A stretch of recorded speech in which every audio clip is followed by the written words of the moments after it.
Etika batuk dan bersin yang pertama yaitu tutup hidung kalian dengan sapu tangan atau tisu ketika merasa ingin batuk maupun bersin. Yang kedua, jika tidak ada sapu tangan atau tisu, kalian bisa melakukannya dengan menggunakan lengan bagian dalam baju kalian.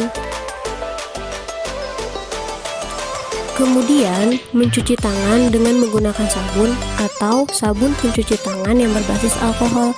Ingat ya, mencuci tangan itu perlu dengan cara yang benar.